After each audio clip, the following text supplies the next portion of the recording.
राघव राजा राम, पतित पावन सीताराम। रघुपति राघव राजा राम, पतित पावन सीताराम। सीताराम सीताराम, भज प्यारे मन सीताराम। सीताराम सीताराम, भज प्यारे मन सीताराम। रघुपति राघव राजा राम, पतित पावन सीताराम।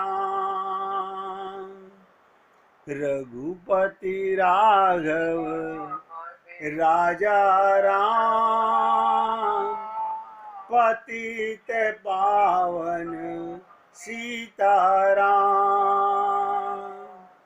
सीताराम सीताराम,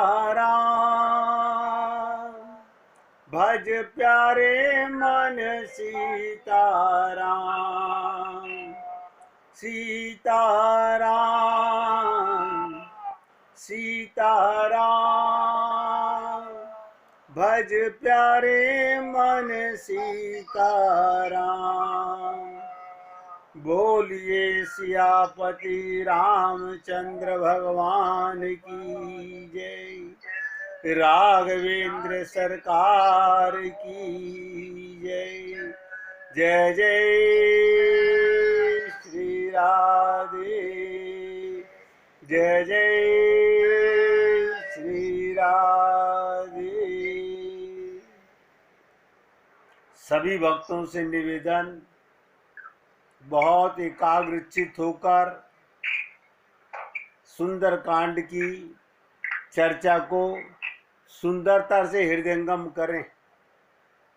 निवेदन कर रहा हूं, लेकिन ये मन इतना चंचल है कि सुनते सुनते भी भाग जाएगा। किसी ने प्रश्न किया कि त्रेता युग में तो रावण था, कुंभकर्ण था, मेघनाथ था, तो भगवान राम की भक्ति की आवश्यकता थी, रामचरितमानस की आवश्यकता थी। आज तो कलयुग है, आज तो कहीं कोई रावण नहीं, कोई कुंभकर्ण नहीं, कोई मेघनाथ नहीं। फिर प्रभु राम की भक्ति, उनकी शरणागति, रामचरितमानस को इतना इम्पोर्टेंस क्यों दी जाती है? उम्मीद करूंगा कि बहुत एकाग्रता से आप लोग हृदयंगम करेंगे। रामचरितमानस में 4 व्यक्तियों की लंका में चर्चा आती है। रावण, कुंभकर्ण, विभीषण और मेघनाथ। सबसे ज्यादा चर्चा इन्हीं की आती है। अगर किसी के हाथ में पेन हो तो नोट भी कर लीजिएगा। ये विभीषण को लोगवाग राजद्रोही और भ्रातद्रोही कहा करके उसको संबोधित करते हैं। ये विभीषण कौन है? इसकी संज्ञा जीव से दी गई है। जीव माने आप और हम सब लोग विभीषण ही हैं। विभीषण माने जीव, संसार में प्रत्येक जीव विभीषण ही है। ये रावण क्या है, लिखिएगा रावण के सामने, ये हमारे जीवन का मोह है। कुंभकर्ण क्या है, ये हमारे जीवन का अभिमान है। ये मेघनाथ क्या है, हम सबके जीवन का काम दोष है।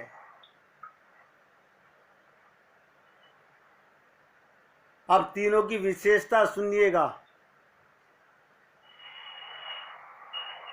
रावण मारता है, रावण मारता है, कुंभकर्ण खाता है, और हमारा ये काम वासनाएं हमें बांधती हैं।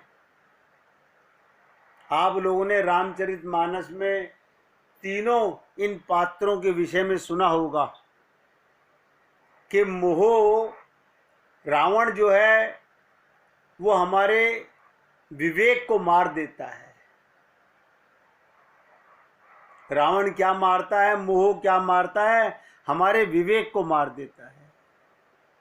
कुंभकर्ण ये क्या करता है, आपने कहा खाता है। आपने रामचरितमानस में सुना कि कुंभकर्ण कभी कभी जागता है, सोता ज़्यादा है, जागता कम है। आप और हम लोगों के जीवन में भी ये अहंकार और अभिमान बहुत कम जागता है, लेकिन हमारे ये खाता किसको है, आपके सद्गुण विचारों को खा जाता है। हम कितने अच्छे अच्छे कार्य करते हैं, लेकिन जैसे ही अभिमान आता है, अहंकार आता है, हमारे सारे सद्गुण समाप्त हो जाते हैं। फिर हमने आपसे निवेदन किया, ये मेघनाथ ये बांधता है, मेघनाथ बांधता है, यानी हमारी काम वासनाएं हमें, हमारी बुद्धि को हमारे संसार में राग द्वेष में बांध देती है। ये विभीषण आप और हम सब लोग हैं, और मैं उम्मीद कर रहा हूं कि आप बहुत एकाग्रता से सुन रहे होंगे। विभीषण हरि मंदिर में पूजा कर रहा है, पाठ कर रहा है, लेकिन जो समस्या विभीषण की है वही समस्या हम सब की है।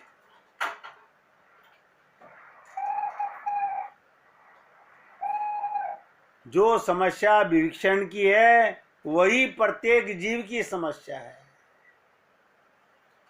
क्या मतलब, प्रत्येक व्यक्ति भगवान को पाना चाहता है, अपने हरि मंदिर में, घर के मंदिर में पूजा पाठ कर रहा है, विभीषण भी कर रहा था, लेकिन विभीषण मोह रूपी रावण को नहीं छोड़ता, अभिमान रूपी कुंभकर्ण को नहीं छोड़ता, काम रूपी मेघनाथ को नहीं छोड़ता।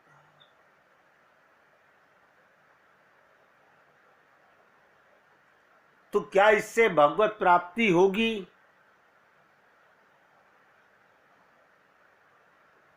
आप सोचिएगा।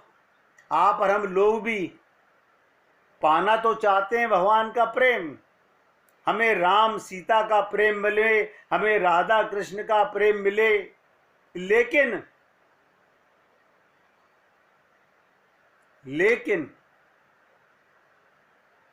ये मोह, ये अभिमान, ये काम दोष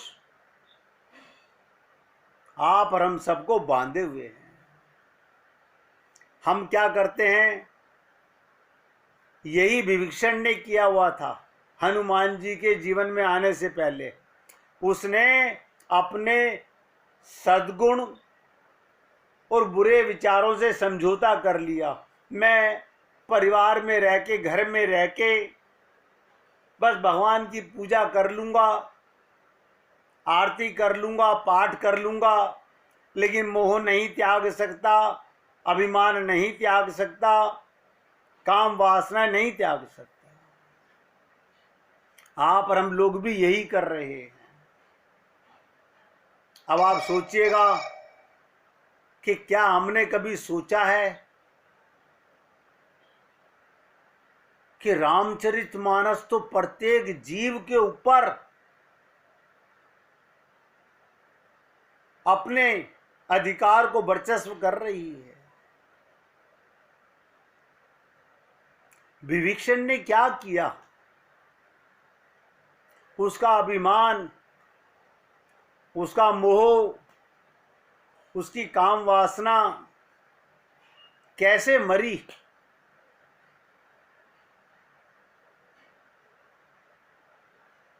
जब संत मिलन हो जाए और वाणी हरि गुण गाए, तब इतना समझ लेना अब हरि से मिलन होगा। रामचरितमानस में आप और हम सब लोग लंका के ही वासी हैं। हम भी लंका के दुर्ग में ही रह रहे हैं, जहां मोह भी है, अभिमान भी है, काम वासनाएं भी हैं, और हरि मंदिर में पूजा पाठ सब काम कर रहे हैं। हनुमान जी जैसे संत का जीवन में आने से विभीषण को शरणागति की प्रेरणा मिली। विभीषण ने क्या किया, कैसे किया, किस विश्वास पर किया, मोह को त्यागा, अभिमान को त्यागा, काम वासना को त्यागा और लंका को त्यागा। कहाँ गया, भगवान राम की शरण में। तो आप और हम लोग ये सब कार्य नहीं कर पा रहे हैं। भगवान ने सबको रामचरितमानस में आकर के लीला करके ये बता दिया, ये प्रकृति का नियम कैसे आगे बढ़ा, ये भगवान का अवतार कैसे होता है। ध्यान से सुनिएगा।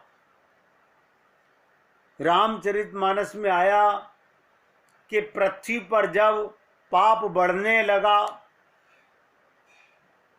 भार बढ़ने लगा, तो पृथ्वी मुनियों के पास गई, ऋषि मुनियों के पास, और जाके प्रार्थना की कि मेरा पाप कैसे समाप्त हो, अब मुझ में बोझ बहुत बढ़ता जा रहा है पाप का।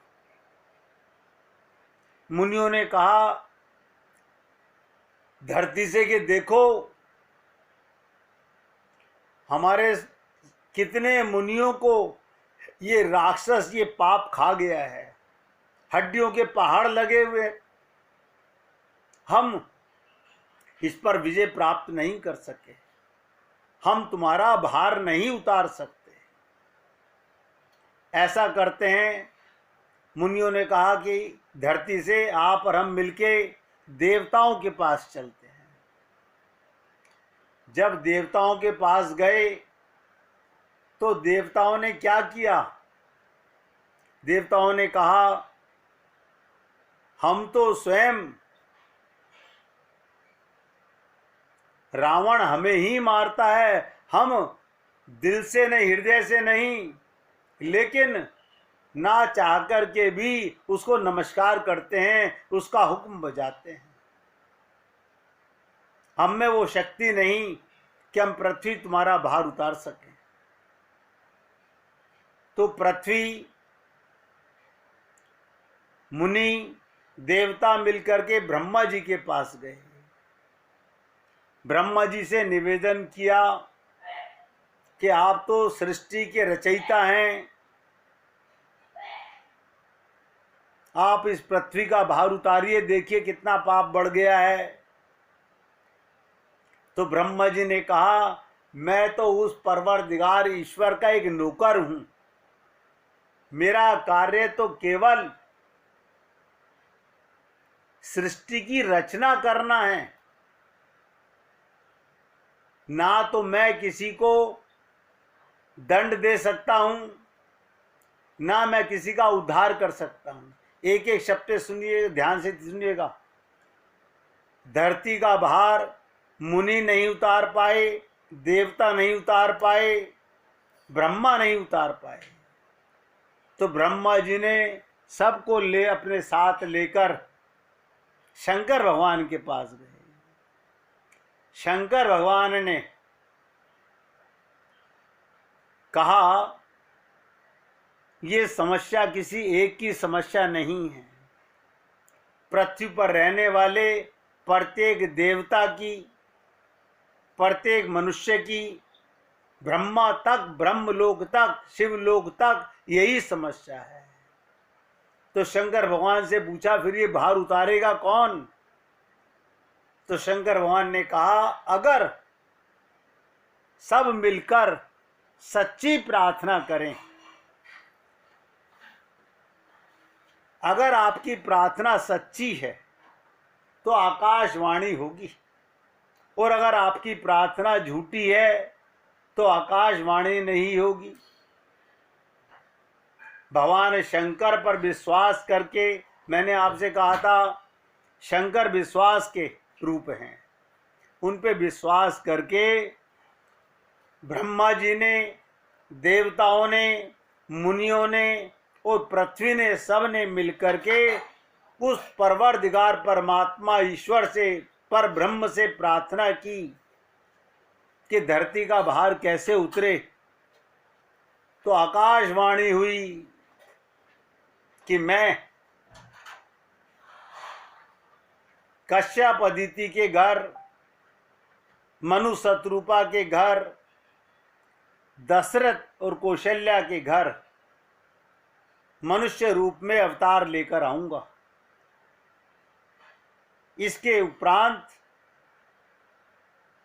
धर्म की स्थापना, पृथ्वी का भार हल्का होगा। ये सांत्वना देकर आकाशवाणी शांत हो गई। सबसे विचित्र कार्य क्या देवताओं ने किया? देवताओं ने सुनते ही वापस दौड़े। अब तो भगवान ने वादा कर दिया, वो आएंगे, पृथ्वी का भार उतारेंगे, हम रावण से, मोह से मुक्त हो जाएंगे, हम कुंभकर्ण अभिमान से मुक्त हो जाएंगे, हम काम वासना मेघनाथ से मुक्त हो जाएंगे। ब्रह्मा जी ने कहा, रे मूर्खो, भगवान आएंगे लेकिन किसका भार उतारेंगे? तुम सबको फिर द्वारा उस काम पिपाशा में स्वर्ग में नहीं जाना कि फिर क्या करें हम?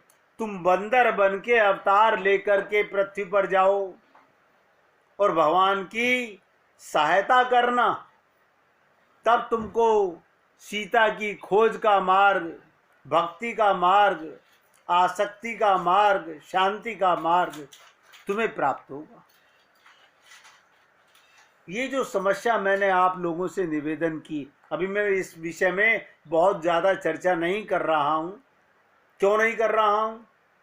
अगर मैं इससे आगे चर्चा करूँगा, आप रावण, कुंभकर्ण, मेघनाथ सब भूल जाओगे, सब भूल जाओगे। हमारी आदत ऐसी है।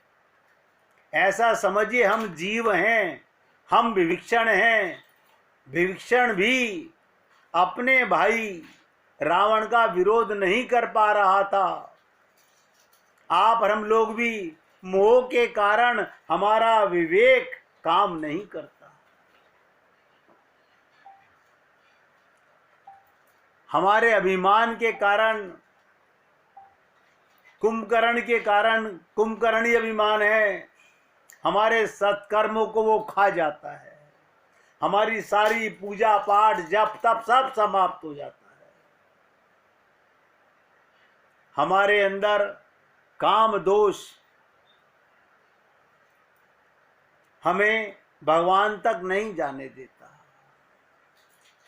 मेघनाथ रूपी काम हमें बांधता है। आपने देखा मेघनाथ ने इंद्र को खींच के बांध करके ला करके अपने पिता रावण के सामने खड़ा कर दिया। बांधता है। और जब हनुमान जी को अशोक वाटिका उजाड़ दी तो रावण ने कहा उसका वध नहीं करना पुत्र, उसे बांध करके लाओ। तो मैंने 3 बातें आप लोगों से निवेदन की हैं। आप ये मत सोचिएगा रामचरितमानस के 4 पात्र हैं, हम सबके जीवन की यही दुर्दशा है। हम विभीषण तो हैं, हम हरि मंदिर में पूजा पाठ अर्चना उपासना सब कर रहे हैं। आप कहेंगे, ध्यान से सुनिएगा, कि विभीषण को लंका में रहते हुए ये भगवान की पूजा का आशीर्वाद कैसे मिला? ब्रह्मा और शंकर के आशीर्वाद से उसे भक्ति का मार्ग तो मिल गया, लेकिन सत्संग नहीं मिला। हम लोग भी अपने मन से पूजा कर रहे हैं, पाठ कर रहे हैं, मंदिर जा रहे हैं, देवी देवताओं को मना रहे हैं और अपना मोह, अपना अभिमान, अपना काम बरकरार रखे हुए हैं। हमने भी विभीषण की तरह समझौता कर लिया है। अब क्या करें, जिस परिवार में, जिस संसार में, जिस माहौल में आ गए, अब इनके साथ में अच्छाइयों और बुराइयों का समझौता हो गया।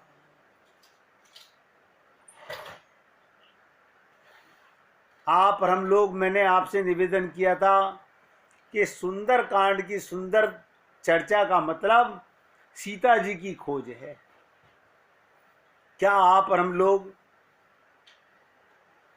उस शांति स्वरूपा, शक्ति स्वरूपा, भक्ति स्वरूपा सीता जी को पाने में सक्षम बन सके? नहीं बन सके।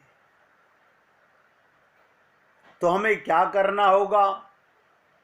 हमें वही मार्ग अपनाना होगा जो रामचरितमानस में लंका के दुर्ग में मोह, अभिमान और काम के रूप में रहते हुए विभीषण ने अपने कल्याण का मार्ग चुना, शरणागति का मार्ग चुना। मुझे नहीं पता है, यह आप लोगों का हृदय समझता होगा। आप अपना कल्याण करना चाहते हैं या केवल सुनना चाहते हैं? इससे पहले आपने कभी सोचा हो कि मेरा मोह ही रावण है, मेरा अहंकार अभिमान ही कुंभकर्ण है, मेरे काम दोष ही मेघनाथ हैं और मैं विभीषण जीव हूं? और सीता जी की खोज भगवान राम के चरणों में ये कैसे पहुंचा, इसकी चर्चा अब आगे कल करूंगा। अब ध्यान से सुनिएगा। कल मैंने आपसे निवेदन किया था, जब निषाद राज ने, क्योंकि एक ही दिन में अगर मैं आपको ये आगे तक की चर्चा सुना दूंगा, आप भूल जाओगे कि रावण कौन, कुंभकर्ण कौन, मेघनाथ कौन, विभीषण कौन। नहीं याद रहेगा, नहीं याद रहेगा। ये शरीर केवल अपना कल्याण करने के लिए मिला है। कल हमने आपसे कहा, जब निषाद राज ने भगवान राम और सीता जी को सोते हुए देखा तो रोने लगे निषाद राज कि कैकेयी ने कितना बुरा पाप किया कि राम सीता को सुख के दिनों में दुख दे दिया। उसमें मैंने आपसे कहा था कि लक्ष्मण जी ने कहा, काहू न कोई सुख दुख कर दाता, निज कृत कर्म भोग सब भ्राता। कोई किसी को सुख दुख नहीं देता, प्रत्येक व्यक्ति अपने ही कर्मों का परिणाम भोगते हैं। ये वाक्य सुनकर निषाद राज को बड़ा आश्चर्य हुआ। वो तो समझते थे कि लक्ष्मण जी मेरा साथ देंगे, कैकेयी की कुटिलता के बारे में चर्चा करेंगे।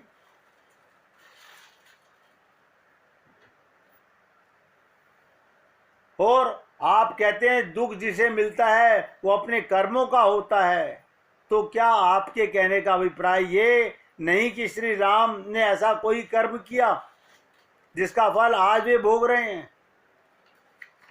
ध्यान से सुनिएगा। उस समय लक्ष्मण जी ने निषाद राज को जो संकेत किया वो बड़ा मधुर था। आप देखिएगा, आज आप और हम लोग सत्संग सुन रहे हैं, ये आपके और हमारे कर्मों का फल है। आपके परिवार में आप देखिएगा कितने जीव होंगे, कितने लोगों को सत्संग नसीब होता है, सबके अपने अपने कर्म हैं। उन्होंने कहा, निषाद राज तुमने ये जो सुख और दुख की व्याख्या की, पहले इसका निर्णय हो जाए कि ये ठीक है अथवा नहीं। श्री राम कुश की सैया पर जो सोए हुए हैं वो आनंद की नींद ले रहे थे। लक्ष्मण जी का अभिप्राय था, राम को तो कुश की सैया पर सोने में भी दुख की अनुभूति नहीं होती। भगवान को तो कोई दुख सुख की अनुभूति होती ही नहीं है। और संत महात्मा कहते हैं, जाही विधि राखे राम ताही विधि रहियो, सीताराम सीताराम सीताराम कहियो। लेकिन ये जीव, अरे तुम्हें क्या पता, जब मैं बचपन में था हमारी कितनी मौज थी, जवानी में हमारी कितनी मौज थी, ये तो अब दुख के दिन आ गए। इसका मतलब आप अभी अपने को पहचाने ही नहीं। एक तरफ तो कहते हो जय विधि राखे राम, तुलसीदास को भीख मांग के भी खानी पड़ी। तुलसीदास को भीख मांग के भी खानी पड़ी। और एक दिन ऐसा हुआ कि बिना मांगे भोजन आने लगा। संतों के पास भक्त लोग स्वयं लेके थालियां पहुंचने लगे। समय समय की बात है, वही तुलसी जब थे वही तुलसी जब थे। फर्क क्या था? उस समय संत जीवन में नहीं आए थे। जब संत आशा आता है जीवन में तो संतोष आता है, शांति आती है, भक्ति आती है। कल आप सुनेंगे विभीषण के जीवन में भी ऐसा ही होता है। तो निषाद राज से लक्ष्मण जी ने कहा,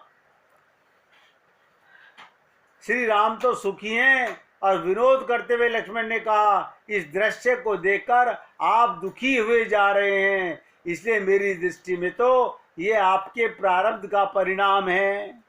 आप और हम लोग ऐसे ही दुखी होते रहते हैं, बिना कारण दुखी होते रहते हैं, अपनी अज्ञानता के कारण दुखी है। किंतु निषाद राज की समझ में ये बात नहीं आई। तब उन्होंने दुख सुख की व्याख्या करते हुए सांकेतिक सूत्र के रूप में सोने और जागने की अद्भुत व्याख्या की। और मैंने कल आपसे निवेदन किया था, इसकी चर्चा कल आपके साथ करूंगा। कि सोना और जागने का मतलब क्या है, सुख किसे कहते हैं और दुख किसे कहते हैं।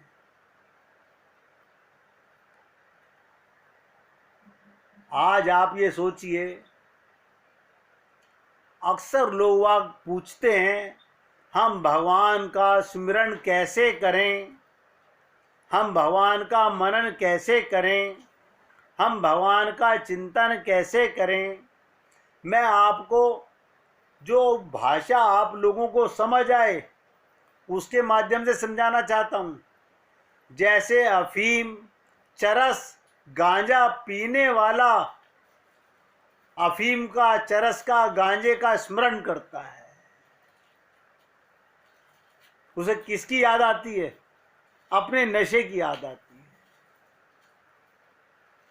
है। ऐसे भगवान का स्मरण करो, ऐसे करो जैसे मुकदमेबाज मुकदमे का स्मरण करता रहता है, ऐसे करो जैसे जुआरी जुए का स्मरण करता रहता है, ऐसे करो जैसे लोभी धन का स्मरण करता रहता है, ऐसे करो जैसे कामी कामनी का स्मरण करता रहता है, ऐसे करो जैसे शिकारी शिकार का स्मरण करता रहता है, ऐसे भगवान का स्मरण करो जैसे निशानेबाज निशाने का स्मरण करता रहता है, ऐसे स्मरण करो जैसे किसान पके खेत का स्मरण करता है, ऐसे करो जैसे प्यासे व्याकुल मनुष्य जल का स्मरण करता है, भूखा भोजन का स्मरण करता है, ऐसे करो जैसे घर भूला हुआ मनुष्य घर का स्मरण करता है, ऐसे करो जैसे थका हुआ मनुष्य विश्राम का स्मरण करता है, कहीं जगह मिल जाए तो मैं लेट जाऊं। ऐसे करो जैसे डूबता हुआ मनुष्य जीवन रक्षक स्मरण करता है, ऐसे करो जैसे दम घुटने पर मनुष्य वायु का स्मरण करता है। इसलिए निवेदन मैं कर रहा हूं, जैसे चकवा चकवी सूर्य का स्मरण करते हैं, चातक मेघ का स्मरण करता है, ऐसे करो जैसे जल से बिछली हुई मछली जल का स्मरण करती है।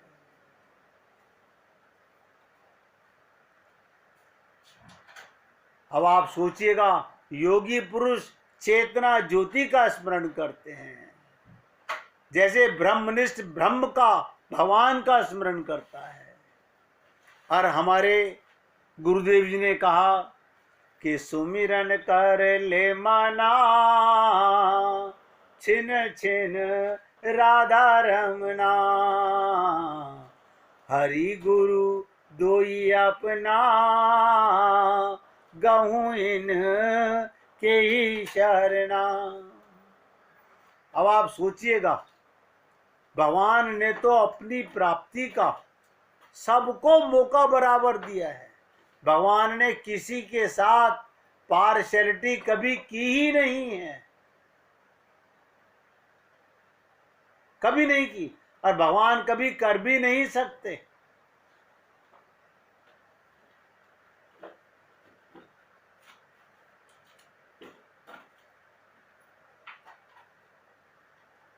आप सोचिएगा, हनुमान जी ने सबसे पहले सिंहिका तमोगुणी माया के प्रतीक जिस पर प्राणघात प्रहार करके उसे समाप्त किया। साधक के लिए कल्याणकारी है। तमोगुणी माया बड़ी तीव्रता के साथ पहले छाया पकड़कर गति रोक लेती है। आप और हम लोग स्वप्न से संसार पर, अरे मेरा मकान है, मेरे बच्चे हैं, ये मेरी अलमारी है, ये मेरी ज्वेलरी है, अपना पता नहीं मैं कौन हूं। कैसा सपना देख लिया हम लोगों ने। क्या करती है ये सिंहिका? ये राहु की माता है, ध्यान सुनिएगा। ये व्यक्ति को छाया पकड़कर नीचे गिराकर खा जाती है। साधक के विचारों को कलुषित करके उसकी छाया पकड़ती है। वो साधक की परमार्थ की ओर गति रुक जाती है, फिर वो आगे नहीं जा पाता, उसका पतन होने लगता है। अगर वो अपने बल पर हाथ पैर चलाता है तो वो दुष्टा सिंगिका उसका अस्तित्व ही समाप्त कर देती है। परंतु जो सचेत साधक होते हैं, ध्यान सुनिएगा, सचेत साधक, जागे हुए साधक, वे हनुमान जी की भांति तासु कपटु कपी तुरंत ही चीना, उसकी चाल तुरंत पहचान कर उसका काम तमाम कर डालते हैं। हम आपसे कहते हैं, आप लोग सुनते भी हो, लेकिन समझ नहीं आता कि माया ठगनी हम जानी। अब आपको लगता है पता नहीं हमारे घर को क्यों माया कहते हैं, हमारे परिवार को क्यों माया कहते हैं। अरे बाबा ध्यान से सुनिएगा, जीव और परमात्मा को छोड़कर सब कुछ माया है। यहां तक निवेदन किया गया, जहां जहां मन जा लग जाई सो सब माया जाने भाई। लेकिन नहीं समझ में आता, पूछने में शर्म आती है गुरु जी से। क्यों? हमने समझौता कर लिया है अच्छाइयों और बुराइयों के साथ। बस अपने घर में पूजा पाठ करके हम ऐसे ही अपना गुजारा कर लेंगे, फिर आ जाएंगे दोबारा कभी, फिर दोबारा मौका मिलेगा, फिर कोई गुरु मिलेगा, फिर वही ढाक के तीन पातों ने। अभी आप और हम सब लोगों को भगवान ने मौका दिया है। एक